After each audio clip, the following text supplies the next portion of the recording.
Fundación Edelvives patrocina este espacio cultural. A nuestro invitado de esta semana le podrían llamar el Bobby Fischer español, el Arturo Pomar andaluz, la Esperanza española Paco Vallejo. Responde al nombre de Azuaga, Manuel Azuaga, y es el autor de más cuentos, jaques y leyendas, historias dentro y fuera del tablero, de la editorial Renacimiento. Buenas tardes. Buenas tardes, Víctor, encantado. Eso, decimos editorial Renacimiento porque pertenece al sello Los Cuatro Vientos. La editorial Renacimiento es muy grande y tiene una parte pues en la que rescata libros desaparecidos prácticamente, y luego tiene esta colección que está realmente bien también y que es mucho más actual. Bueno, pues si echamos un vistazo a tu currículum, lo primero que vemos que tiene una vocación de profesor, de escritor, de jugador de ajedrez, de presentador de televisión. Como ha sido o coordina un proyecto que se llama Aula de Jaque. ¿Cómo ves la educación y las últimas leyes que se han hecho últimamente? Muy bien. Buenas tardes, Víctor. Gracias por la invitación. Bueno, pues realmente nosotros estamos muy a gusto con el ajedrez como recurso y como herramienta pedagógica en el aula. Y llevamos desde el curso 17-18 utilizándolo dentro del horario lectivo gracias a un programa, Aula de Jaque, acabas de nombrarlo. Y realmente nos vamos, digamos, adaptando a los marcos normativos, ¿no? Es decir, si ahora estamos ya en la LOE y hablando de situaciones de aprendizaje, pues ahí también el ajedrez tiene encaje. Y por lo tanto creo que en este caso nos jugamos con ventaja, ¿no? Jugamos con blancas, podríamos decir, sí. Porque el ajedrez se va amoldando, como digo, a cualquier marco, ¿no? ¿En qué consistió tu labor en el programa de Canal Sur dedicado a esta temática? Bueno, fue un proyecto precioso porque nos vino por la pandemia. Cuando recordarás que se cierran los colegios, sí, ¿no? Los centros educativos de la noche a la mañana, ¿verdad? Sí. Entramos en esa distopía, ¿no? De que los chicos no podían ir al colegio, no podíamos ir a trabajar, salvo los servicios básicos garantizados. Y bueno, en este contexto recibimos el encargo de la Consejería de Educación de ofrecer recursos, ¿no? A través de Canal Sur, el programa La Banda en tu cole, sí. y de intentar llevar el aula a las casas, ¿no? Para que el alumnado por las mañanas se sintiera acompañado con materiales curriculares, transversales, que fueran dinámicos, divertidos, ¿no? Y la verdad que un equipo pequeño de integrantes del equipo de coordinación pedagógica de este programa andaluz, Aula de Jaque, pues nos metimos de lleno sin pensárnoslo, ¿no? Nos tiramos, ¿no? Y consistía en grabar, montábamos como set de rodaje, Víctor, en cada una de nuestras casas. Sí. Y allí en pleno aislamiento de pandemia, pues grabábamos cada uno en los salones de sus casas y luego montábamos un capítulo. Y la verdad que tuvo un éxito, un impacto muy, muy, muy favorable. Los chavales nos contestaban, les proponíamos desafíos televisivos con pequeñas exposiciones de ajedrez, contábamos historias y la verdad que fue una experiencia magnífica y muy provechosa. Yo recuerdo en televisión, no sé si era Miguel Illesca o algún otro maestro de ajedrez que hacía una serie de programas bastante interesantes que a mí me llamaba mucho la atención. Y no sé qué pasó con ese tipo de programas, si tú lo has podido acceder a ellos, y no sé si puedes valorar un poco o recuerda algo de esos programas que podíamos ver en los años 80 y 90, en una época en la que parecía que el mundo del ajedrez interesaba más que ahora, aunque ahora con los proyectos estos que se están haciendo en colegios, pues la verdad que está funcionando muy bien. Sí, bueno, el programa al que te refieres se llamaba En Jaque. En Jaque, ¿no? Y era Leoncho García, el periodista Leoncho García. Sí. Era el conductor, director de este programa, que fue pionero y que la verdad que tuvo su audiencia y era al principio de los años 90, si no me equivoco, ¿no? Sí. No, pero había otro antes. Lo que pasa es que a lo mejor no soy capaz de dar con la tecla porque, claro, sé que hubo varios, entonces puede ser que yo me confunda. También el nombre que te he mencionado creo que fue 7-8 veces campeón de España. Entonces sería Miguel Illesca, ¿no? Sí, si es 8 veces campeón de España, sí, es Miguel Illesca. Sí. no sabía que Miguel hubiera tenido un programa, pero no lo dudaría, porque es un hombre orquesta del ajedrez, hace de todo. Tenemos una revista especializada, Peón de Rey, y la verdad que en todo lo que hace demuestra calidad, ¿no? Sí. Bueno, decías que antes había más que ahora, ¿no? Más demanda, más audiencia. Yo creo que no. Yo creo que ahora gracias a series como Gambito de Dama, ¿no? Y a las plataformas online, precisamente la pandemia, lo que hizo fue que impactó muchísimo en la gráfica de actividad de las plataformas de juego online, ¿no? Y hubo un boom de juego, porque claro, los chicos y chicas, bueno, todos los tramos de edad buscaban algún tipo de ocio, y el ajedrez, como dice Leoncho, precisamente es el único deporte que se puede jugar online, ¿no? Y entonces, bueno, hubo un boom, beneficiado por supuesto con la serie Gambito de Dama de Netflix, y también beneficiado con este otro factor, una beta importantísima de la introducción del ajedrez en las escuelas, ¿no? Si subamos los tres factores, yo creo que podemos dar respuesta al por qué está de moda el ajedrez, ¿no? Me parece que estamos viviendo unos tiempos muy bonitos, ¿no? Para todo aquel que ama y está apasionado. Yo creo que el boom del ajedrez pudo ser también en los años 80 por la rivalidad que hubo entre Karpov y Kasparov, y que incluso se creó un videojuego, se estaba continuamente hablando de quién quería que ganase, si uno u otro. A mí me resultaba más amable Kasparov que Karpov, pero bueno, eso era como las quinielas de lo que se hablaba en el colegio, igual que hablamos de baloncesto, de fútbol, pues el ajedrez de vez en cuando estaba en las tertulias. Y lo que tú estás comentando es verdad que ahora en los colegios, te lo puedo decir, esta semana lo he estado viendo, en el colegio montones de niños jugando al ajedrez en la hora del recreo. Entonces yo me he quedado alucinado con ese tema.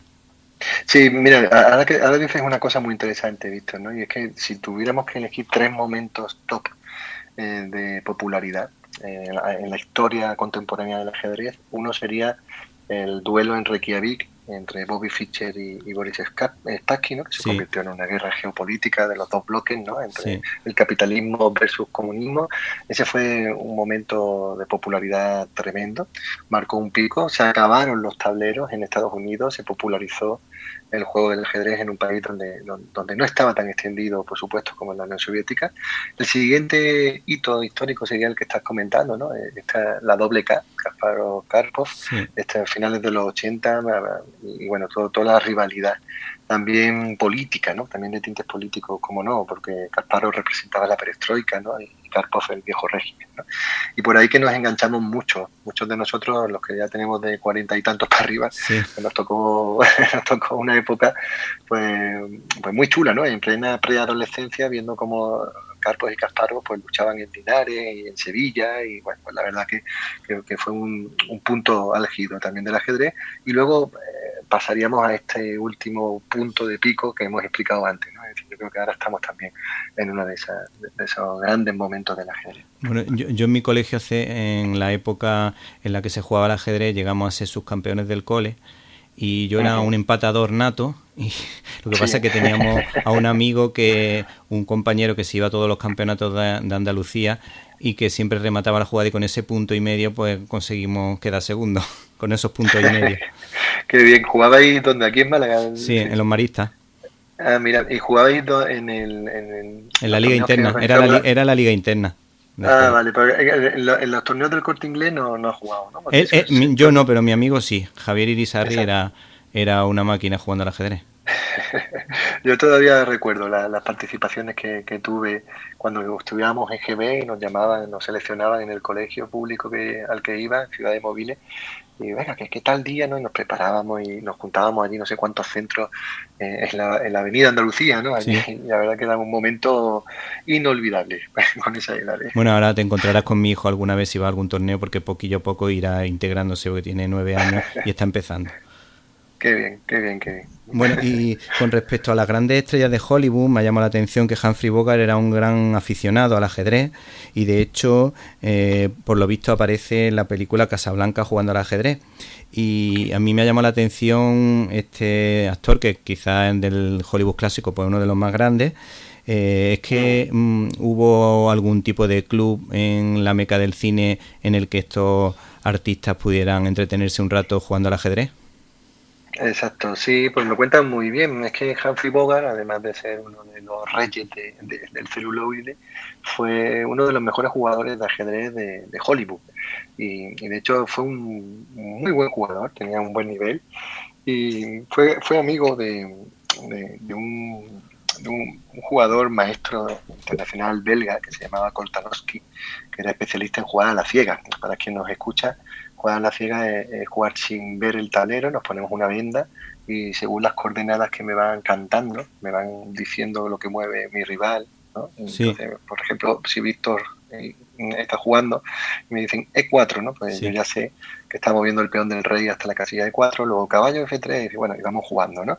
Este Koltanowski era un especialista en ajedrez a la ciega y fue muy amigo íntimo de Humphrey Bogart, ¿no?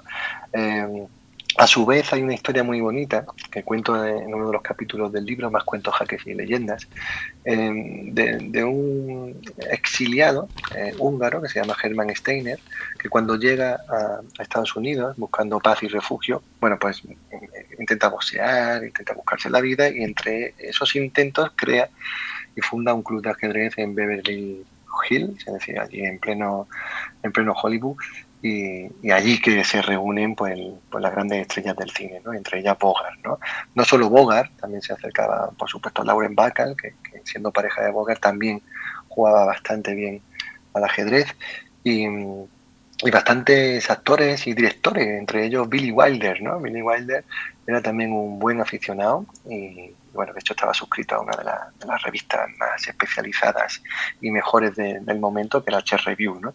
Y bueno, es una historia muy interesante que recomiendo a los oyentes, la vinculación entre las estrellas del cine y el ajedrez en Hollywood. En estos tiempos ha funcionado muy bien la serie Gambito de Dama que has mencionado, y en tu libro hay un capítulo sobre una Beth Harmon con aires caribeños, ¿no es verdad? Sí.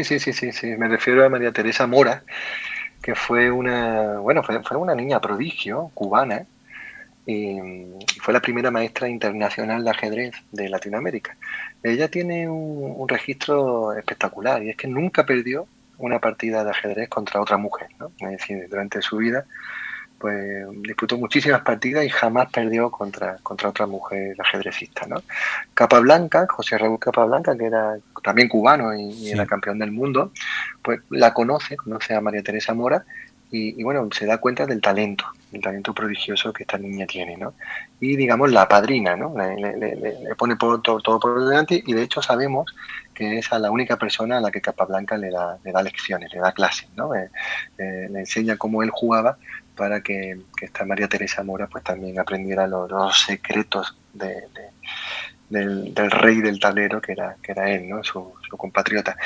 Tuvo un final trágico en el sentido económico, es decir, la historia de María Teresa Mora pues pudo haber sido, pero nunca llegó a ser, y es que no pudo dar el salto a Europa y a competir en los torneos más importantes que se disputaban aquí en Europa, en Londres, por ejemplo. Capablanca hizo lo posible, pero no consiguió el dinero suficiente. Y bueno, se nos queda el interrogante de qué hubiera pasado, ¿no? Que si hubiera podido viajar, ¿no? Y es verdad que tiene bastante paralelismo con esta serie, con esta Beth Harmon, ¿no? Porque la joven habanera iba superando ronda por ronda al resto de sus rivales y eran todos hombres.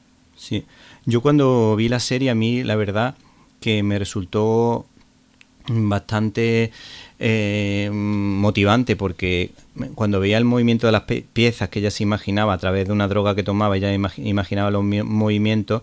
Yo, desde que juego con mi hijo al ajedrez, intento pensar en esos movimientos como hacían en la serie. Y cuando veo que tengo la batalla perdida, pues intento hacer alguna jugada de alguna manera para intentar darle la vuelta, porque mi hijo juega bien, está aprendiendo, todavía le suelo ganar, pero me va tendiendo trampas, y cuando veo que tengo la partida perdida, por lo mejor ataco en tromba de alguna manera, intento buscar estrategias y a veces le gano. Entonces a mí me gustó porque te abría la mente. La forma de presentar la película, la verdad que es muy atractiva, la serie más bien. Sí, Sí, la serie es que está muy bien hecha, es muy redonda, tiene una fotografía impecable, a nivel actoral, bueno, hay un nivel de interpretación muy alto, ¿no? Y además, el tratamiento del ajedrez creo que ha marcado un antes y un después. Es decir, normalmente en la historia del ajedrez hay mucha relación, al menos estética, con el ajedrez, porque hay muchas películas, algunas de ellas grandes películas conocidas por todos. Antes decías Capablanca, efectivamente Bogart, la primera escena que vemos de Humphrey Bogart en Casablanca es jugando al ajedrez, ¿no? Y así podríamos relacionar un montón de títulos, ¿no? Pero siempre ha sido con carácter estético, ¿no? Es decir, el ajedrez, incluso cuando era algo, una parte fundamental de la trama, pues aparecía el tablero con la casilla H1, la casilla de la derecha, con el escaque negro en lugar de en blanco, ¿no? Eso era un fallo muy típico, ¿no? que a Sí, todos los que nos gusta el ajedrez, pues nos fijamos en este tipo de cositas, daría ¿no? rabia, daría Y al rabia. final, claro, y Sí, al final te das cuenta de que el ajedrez estaba ahí un poco de atrezo, ¿no? De decorado, bueno, sí, que quedaba bien en la escena. Mm. aparece mm, en el tablero de Flandes de Pérez Reverte, aparece un tablero. Sí, Últimamente lo hemos visto en Basil o Basil, que era una película que sí. estaba muy bien, pero que el ajedrez Ujú. estaba de fondo, como tú dices, y luego buscando a Bobby Mm. Fischer. Claro, Buscando a Bobby Fischer está muy bien también, Sí, se puede salvar con nota muy alta, además es una película muy familiar y la sí, recomiendo a quien nos escuche, si sí, no lo ha visto, que la verdad que es una película bastante aceptable. Y volviendo a lo de la serie, sí, decías perdón. que marcaba un punto, no, no, es porque quería cerrar diciendo que marca un punto de inflexión porque por primera vez este tipo de detalles estéticos se han cuidado al más mínimo detalle, ¿no? Se contó con el ex campeón del mundo Gary Kasparov, que antes lo nombrábamos, con el famoso entrenador Bruce Pandolfini, y entre los dos fueron los asesores de producción de Gambito de Dama. Por tanto, todas las partidas que salen en los capítulos de esta serie son partidas que se han jugado realmente entre ajedrecistas de nivel. Y de hecho podemos saber, ya en internet hay algunas páginas especializadas donde podemos saber en cada capítulo de qué partida se trata y en qué posición concreta sale el fotograma, ¿no? Por lo tanto, es una maravilla. Incluso, Víctor, la forma de tomar las piezas, de cogerlas, ¿no? La forma de Sí. capturar una pieza con la otra, se ve muy bien que la actriz estuvo practicando porque es un movimiento natural. ¿Vale?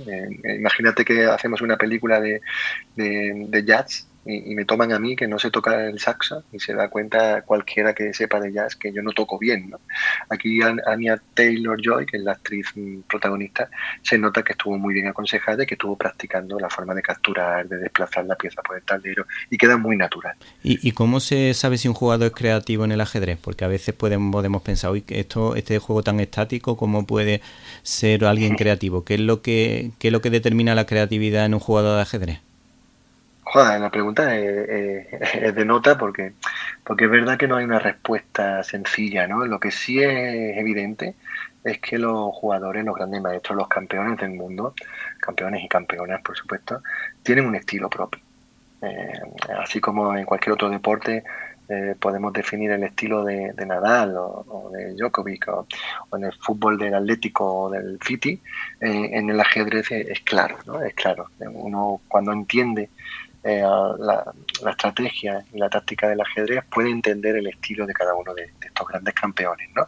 ¿Qué es lo que determina el que alguien sea más creativo?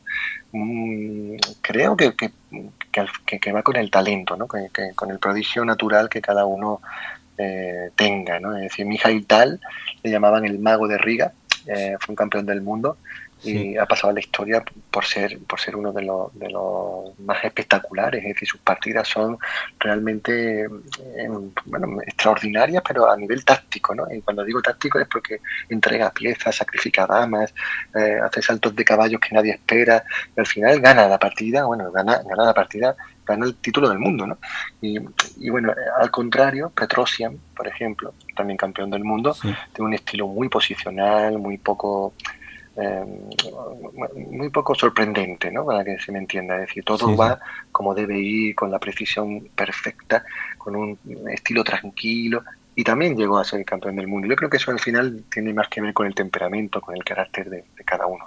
Y si tuviese que dar 3 pinceladas de Arturo Pomar, de Paco Vallejo y de Enigma, ese que se ha puesto tan de moda que todos los niños hablan de Enigma, que quiero vencer a Enigma, y creo que salió en algún programa de televisión también, jugando con alguien. Uh-huh. 3 pinceladas de cada... De no serás tu Enigma, espera, no serás tu Enigma y por eso estás disimulando, ¿no? No, ya te digo que no. No. Además no voy a desvelar quién es el Enigma, pero yo no soy. Vale. No tengo su nivel. Sí. Ya pues solo por eso ya me debéis creer.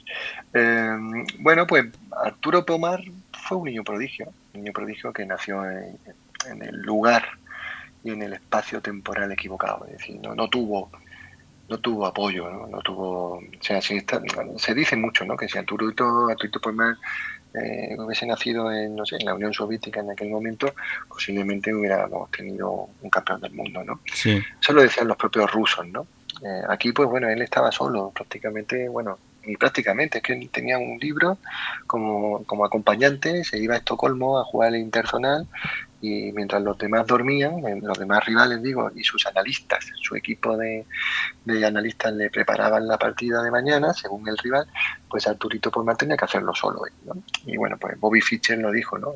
Pobre Arturito Pomar, pobre carterito español, porque él trabajaba en correos, tendrás que volver a poner sellos, ¿no? Con lo bien que juega. Él empató con Bobby Fischer, ¿no? ¿Él empató con Bobby Fischer o...? Claro, exacto, sí, en Estocolmo, en el año 52, sí. Si no recuerdo mal. Entonces, bueno, Pomar, ya te digo, yo conozco a uno de sus hijos, a Eduard Pomar, y la verdad que no son una familia entrañable, y bueno, la verdad que da un poco de pena, ¿no? Da un poco de ternura también, porque dice, con el talento tan extraordinario, ¿no? Fue en el 62, ¿no? Lo de Estocolmo fue en el 62, no en el 52. Sí. Y bueno, me preguntabas también por Paco Vallejo. Bueno, digamos que ha sido el que ha tomado el testigo del prodigio de Arturo Pomar, ¿no? Es decir, creo que sin duda es el mejor jugador español de todos los tiempos, Paco Vallejo, por palmarés y por clasificación, ¿no? Es decir, en todos los meses la FIDE, la Federación Internacional, publica una lista mensual, un ranking, y Paco Vallejo lleva muchos años demostrando que es el mejor entre los mejores, ¿no? Es el que nos representa. ¿En qué puesto suele estar? ¿El más o menos en qué puesto suele estar? Yo creo que ahora está el 30 y pocos. Te lo miro directamente, porque de hecho es algo que se mira muy fácil. Sí. Si alguien tiene curiosidad, en el ranking FIDE, uno pone FIDE Ranking y le sale ya en las listas del top 100, ¿no? Y además sale por meses, como os digo, por lo tanto es bastante fácil, ¿no? Y primero, por supuesto, es Magnus Carlsen, aunque sabemos que ya no es campeón del mundo, pero sí sigue siendo el número 1 del mundo. Esto es un poco como en el tenis, ¿vale? Sí. Y Vallejo está el 31. Y se suele mover ha estado dentro del top 20, ha estado dentro de los 20, de los 15 también, y además con la edad que ya tiene, que no es mucho menos viejo, pero sí que ya tiene una edad un poquito más madura, hay muchos jóvenes ahora que despuntan, ¿no? Y Vallejo, bueno, pues tiene del 82, de la añada del 82, sí. Y sigue manteniendo un pulso y un estilo y una calidad en sus partidas que es digno de seguir, ¿no? Y con respecto a Enigma, luego por Niemann, ¿no? Sí. Y con Enigma, la pregunta que yo tengo, ¿este señor participa en los campeonatos? ¿Le va bien? Porque creo que una vez lo vi enmascarado, me parecía verlo en un programa de Got Talent o alguna cosa así. Sí. Pues mira, viene bien porque te había escuchado Niemann, que era el que hacía trampas, Hans Niemann, y me estabas preguntando por Niemann, no, sino por Enigma, que yo te había escuchado. Enigma, te estoy preguntando por Enigma. Sí, por eso me preguntaba si era yo, ¿no? Sí. Bueno, claro. Pues sí, Rey Enigma tuvo una idea fantástica, y es que, bueno, pues de repente se convirtió en un superhéroe, ¿no? Y por eso encandila tanto a los chavales, ¿no? Y por eso yo lo traje aquí a Térmica, en Málaga, al Centro de Cultura Contemporánea de la Térmica, y bueno, eran como los Reyes Magos, ¿visto? O sea, no habíamos visto en 9 años que llevamos haciendo actividades culturales relacionadas con el ajedrez, y hemos traído hasta campeones del mundo, a Ruslan Ponomariov en su día, no habíamos visto tanta muchedumbre alrededor del invitado, ¿no? Y claro, era flipante ver cómo los chavales le pedían una firma, un autógrafo en los tableros, se hacían fotos, ¿no? De hecho, nosotros lo llamábamos un superhéroe en el tablero, ¿no? Y bueno, la idea fue genial, ¿no? Como te cuento, él se convierte en un superhéroe y en nada pues alcanza unas cifras en TikTok, en YouTube, en Instagram, que nadie había alcanzado, ¿no? Entonces, bueno, pues digamos que conecta con este mundo 3.0, con este punto de superhéroe que tanto fascina a los chavales, y además lo hace muy bien, ¿no? O sea, luego pues hace exhibiciones de simultánea, es muy simpático, muy profesional y sigue ocultando su identidad, que yo creo que es donde está el secreto, ¿no? Ahí está el secreto. Todo el mundo se pregunte. Sí, sí.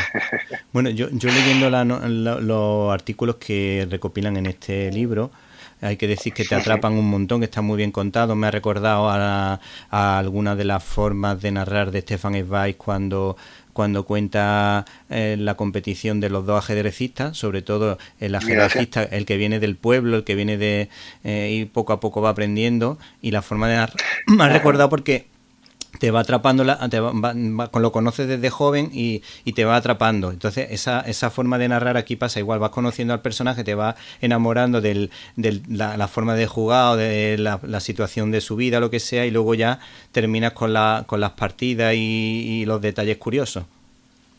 Qué bien, pues muchas gracias, Víctor, porque la comparación... Sí, ya, yo sé que es un gran escritor. Te refieres, creo, a la historia de Julio Granda, ¿no? Cuando dices que viene del campo, a lo mejor, ¿no? No. Bueno, en la novela de Stefan Zweig sí viene de un pueblo. Vale, pero no en general la forma de contar las cosas en estos artículos que te van atrapando, porque son como pequeños relatos de 10 páginas o así. Sí, eso es. Sí, de hecho esa es la idea, era justo lo que dicen, ¿no? Me alegra cuando veo que llega a ese mismo sentir, porque la idea es la de tener una historia que contar, un relato literario, ¿no? No hay un solo diagrama. Decía, este libro no está escrito para quien sepa jugar al ajedrez, este libro está escrito para cualquier lector universal, ¿no? Al que le interesen las historias, espero que las buenas historias. Sí. Si además te gusta el ajedrez, bueno, pues tienes algunas pistas, ¿no? Pero siempre desde la literatura, ¿no? Sí. Tienes algunas partidas, algunas jugadas incluso, ¿no? El otro día en la presentación del libro le comentaba al público que vino que en este libro está la mejor jugada de la historia del ajedrez, ¿no? Porque para muchos es la mejor jugada, ¿no? Y está insertada en la historia de Frank Marshall, que fue un ajedrecista estadounidense, ¿no?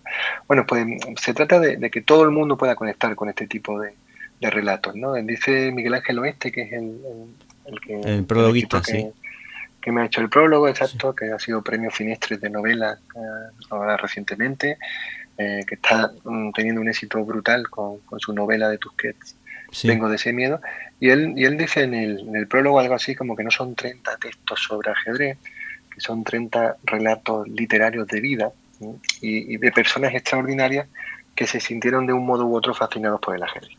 Y bueno, me encanta que se pueda ver así, porque de hecho es el propósito, el afán literario es lo que aquí prima, por encima de que sepas o no sepas jugar al ajedrez. Pues si te parece, para finalizar, bueno, hay que decir que aquí nos podemos encontrar con el primer ajedrecista del mundo así famoso, que creo que dices que es Ruy López. También sí. Vemos que a través del ajedrez hubo grandes músicos que a través del ajedrez pues también se inspiraron o guardaron mucha relación el ajedrez con la música.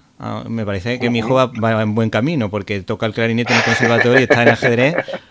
No sé si se puede asimilar alguno de ellos, así que me gustaría que terminara, si te parece, hablando un poquito de Ruy López, así en un minutillo, y en otro minutillo pues lo dedicásemos a algún músico que a ti te ha llamado la atención por su forma de jugar al ajedrez, y con eso concluimos. Claro que sí. Bueno, Ruy López fue el primer campeón oficioso del mundo, ¿no? Era de Zafra, de Extremadura, y fue confesor del rey Felipe II. Popularizó la práctica de la apertura española. Sí. Hoy día se sigue jugando una apertura que los chicos aprenden, ¿no? Y bueno, cualquier gran maestro y por supuesto los campeones del mundo la siguen jugando, ¿no? Entonces la partida empieza con E4, que es el peón del rey, luego el peón del rey negro también se mueve 2 casillitas, el caballo blanco de G1 se pone en F3, el caballo negro en C6 y de repente alfil B5 ya está la apertura española en el tablero y la popularizó, la inventó Ruy López, ¿no? Y es una historia fascinante, que bueno, es un clérigo que tiene un nivel de ajedrez impropio para la época, ¿no? Y bueno, yo desde aquí pues me siento muy orgulloso, no tanto me refiero a la calidad del relato, sino por haberle rendido tributo a alguien que se lo merece por encima, ¿no? de cualquier otro ajedrecista, y al menos conocer la raíz, ¿no? La raíz de dónde venimos de Ruy López, y a partir de ahí hemos construido, ¿no? Y luego me preguntabas por la música. Sí, claro, la música junto con el ajedrez y las matemáticas son las 3 disciplinas donde se dan más niños prodigios, ¿no? Y bueno, esto quizás sea por su carácter abstracto, ¿no? de las 3, ¿no? Dentro de la música vinculada al ajedrez hay un artículo que no sé si se llama el ajedrez la perfecta armonía, creo recordar, dentro del libro, y hablo directamente de Ennio Morricone, ¿no? Que amaba el ajedrez. Ennio Morricone estaba suscrito también, como Billy Wilder cuando hablábamos antes del cine, a una revista especializada italiana de ajedrez. Hizo tablas con un ex campeón del mundo, Boris Spassky. Jugó contra Judith Polgar, la mejor jugadora de la historia del ajedrez. Es decir, tenía mucho nivel, ¿no? Ennio Morricone, hay una anécdota, con esto termino, sí, muy bonita, es que él contaba que cuando le puso música a la película de los odiosos 8, sí, de Tarantino, sí. Tarantino, eso es, pues cuando le puso música, él decía que él se acordaba mucho de la tensión que había entre los protagonistas, como si fuesen los estados de ánimo que se experimenta durante una partida de ajedrez, ¿no? Y entonces, bueno, pues así fue como consiguió ponerle la música exacta a esa película de Tarantino para que tomara de verdad ese estado de ánimo y esa tensión que silenciosamente iba creciendo entre los personajes, ¿no? Bueno, ahí te demuestra que tenía una pasión desbordada por estas 64 casillas, y de hecho tuvo un disco, Víctor, lanzó un disco bajo el título Tablero de ajedrez musical, ¿no? Así que con esto ya le ponemos la guinda, sí, ¿no? Bueno, es que Ennio Morricone era una máquina en todo, un músico con muchísimo talento, capaz de arriesgarse, porque es difícil en una sinfonía introducir los sonidos casi exóticos que metía de vez en cuando, el silbido de Curro Savoy, que era un español de Jaén, y además era una persona que desde el punto de vista de la fe era una persona que vivía la fe con profundidad y ha dado testimonio muchas veces, y lo que coincide un poco con algunos músicos que a través de la belleza pues encuentran a Dios. Pues Ennio Morricone eso, porque es la esencia. Por ejemplo, la banda sonora de La Misión es utilizada en multitud de programas religiosos, en multitud de momentos en los que se quiere ambientar el tema religioso para que quede más bonito, porque es que la banda sonora es impresionante. Sí, ahí no conocía esto que dice, pero sí tengo anotada mentalmente, no sé si la diré literal, una frase que dijo, porque en palabras de Morricone, él dijo, dirijo las piezas de ajedrez como si fueran los músicos de una orquesta, ¿no? Entonces, bueno, ahí también tienes otra de las máximas de Morricone, de esa genialidad, de esa mística, de ese prodigio que tenía, ¿no? Para componer. Bueno, pues con esto nos despedimos de Manuel Azuaga, autor de Más cuentos, jaque y leyenda, de Cuatro vientos, de la editorial Renacimiento, y nos despedimos animando a este autor a que siga en su particular batalla en blanco y negro y con 64 casillas. Muy bien. Pues muchas gracias, Víctor, por la invitación y por esta charla tan simpática y tan interesante. Muchas gracias. Si te gustó esta entrevista o este podcast, quizá pueda recomendárselo a un amigo. Te lo agradeceríamos con toda el alma.